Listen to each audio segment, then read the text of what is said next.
2 బడ్జెట్లో నిధులు కేటాయించి అమలు చేయకపోవడం ఆ నిరుపేద కూలీలకు ఈ సర్కారు చేసినటువంటి క్షమించరానటువంటి ద్రోహం అధ్యక్ష. ఇది అధ్యక్ష, పాపం పెద్దలు కీర్తిశేషులు ఇందిరాగాంధీ గారు భౌతికంగా మరణించారు.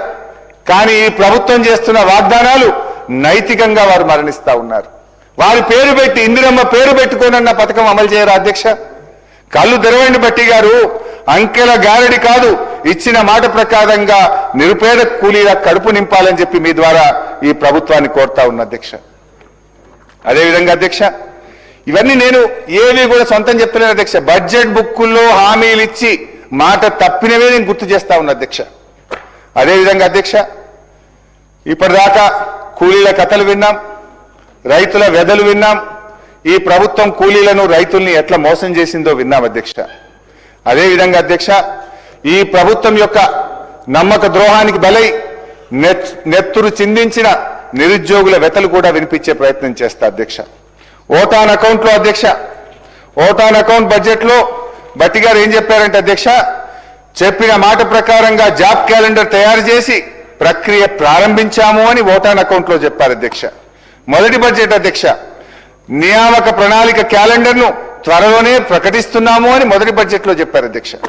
రెండో బడ్జెట్ అధ్యక్ష, రెండో బడ్జెట్లో గత ప్రభుత్వం నది దాటే వరకు ఓడమల్లయ్య, దాటిన తర్వాత బోడమల్లయ్య అనే విధంగా ప్రవర్తించిందని మమ్మల్ని విమర్శించారు రెండో బడ్జెట్లో అధ్యక్ష. మరి ఈ బడ్జెట్ వచ్చేసరికి 26-27 అధ్యక్ష. ఈ బడ్జెట్లో నిరుద్యోగుల ఊసే లేదు, జాబ్ క్యాలెండర్ జాడే లేదు, దాని ప్రస్తావనే లేదు అధ్యక్ష. ఒక్కసారి మేనిఫెస్టోలో కూడా ఏం పెట్టారో చూద్దాం అధ్యక్ష. మేనిఫెస్టో అధ్యక్ష, ఇది కాంగ్రెస్ మేనిఫెస్టో అధ్యక్ష. ఈ మేనిఫెస్టోలో అధ్యక్ష హైదరాబాద్ నుండి యూత్ డిక్లరేషన్ అని ఒక పెద్ద పుస్తకం అయితే విడుదల చేశారు అధ్యక్ష. ఈ మేనిఫెస్టోలో ఏం చెప్పారంటే అధ్యక్ష, మొదటి సంవత్సరంలోనే 2 లక్షల ప్రభుత్వ ఉద్యోగాలు భర్తీ చేస్తామని హామీ ఇచ్చారు అధ్యక్ష. నేను అడుగుతా ఉన్న భట్టి గారిని, ఆ 2 లక్షల ఉద్యోగాలు ఇచ్చారా? ఎవరికి ఇచ్చారు? మొదటి సంవత్సరం గడిచిపోయింది, రెండవ సంవత్సరం గడిచిపోయింది, మరి చేయండి. ఒకవేళ ఉద్యోగాలు ఇచ్చుంటే నిరుద్యోగుల విజయోత్సవాలు కూడా జరపండి భట్టి గారు. ఎందుకో చేస్తలేరు నిరుద్యోగుల విజయోత్సవాలు. అంటే ఇక ఈ ముఖ్యమంత్రి గారు అయితే మరీ విడ్డూరం అధ్యక్ష.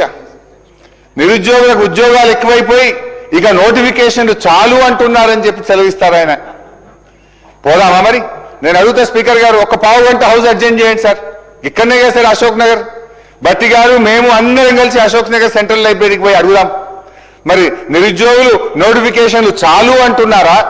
మీరు ఇచ్చిన ఉద్యోగాలతో వాళ్ళు సాటిస్ఫై అయ్యారా? వాళ్ళ మాటలు ఏందో ఒక్కసారి పోయి వినొద్దాం. ఎందుకు అధ్యక్ష ఈ రకంగా నిరుద్యోగ యువకులను వంచిస్తారు అధ్యక్ష? నాడు ఓట్ల కోసం అశోక్ నగర్ సెంట్రల్ లైబ్రరీ చుట్టూ తిరిగారు.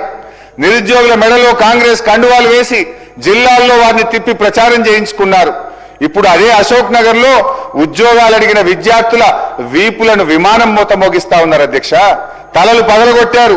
చివరికి చదువుల తల్లి నివసించే సిటీ సెంట్రల్ లైబ్రరీకి కూడా నెత్తురు మరకలంటిచ్చారు అధ్యక్ష. ఎన్నికల ముందు డిక్లరేషన్ తో మీకు అధికారం దక్కింది, బట్ ఎన్నికలు అయిన తర్వాత నిరుద్యోగులకు ఏం దక్కింది అధ్యక్ష? నిరుద్యోగులకు పాపం దక్కింది, డిప్రెషన్ దక్కింది, సప్రెషన్ దక్కింది అధ్యక్ష. అధ్యక్ష,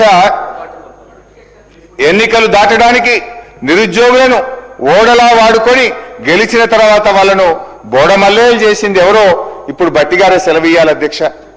అధ్యక్ష, రెండో బడ్జెట్లో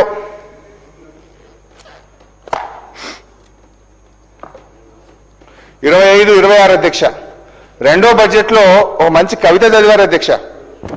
భట్టి గారు మా మీద చదివారు, 29వ పేజీ అధ్యక్ష. మా మీద ఏమని చదివారంటే అధ్యక్ష, శ్రీశ్రీ గారి కవిత మా మీద ప్రయోగించారు భట్టి గారు. కూటి కోసం కూలి కోసం పట్టణంలో బ్రతుకుదామని తల్లి మాటలు చెవిన పెట్టక బయలుదేరిన బాటసారికి ఎంత కష్టం ఎంత కష్టమని మా మీద చదివారు అధ్యక్ష భట్టి గారు. కానీ నిజంగా శ్రీశ్రీ గారు బతుకుంటే మీరు చేసిన మోసానికి ఇట్లా రాసుండేవారేమో అధ్యక్ష. రాహుల్ గాంధీ మాటలు నమ్మి, ప్రియాంక గాంధీ భాష నమ్మి కాంగ్రెసు కోటేసిన నిరుద్యోగికి ఎంత కష్టం ఎంత కష్టం. ముఖ్యమంత్రి ఢిల్లీ బాయే, జాబులేమో రాకపాయే, కడుపు మండి ర్యాలీ తీస్తే లాఠీ చార్జీ చేసుడాయే, తలలు పగిలి నెత్తురాయే, అశోక్ నగరే చిత్తడాయే, కాంగ్రెసు కోటేసిన నిరుద్యోగికి ఎంత కష్టం, ఎంత కష్టం. భట్టి గారు, సరే ఇప్పుడు నేను ఇప్పుడే ఒక మాట అన్నాను అధ్యక్ష.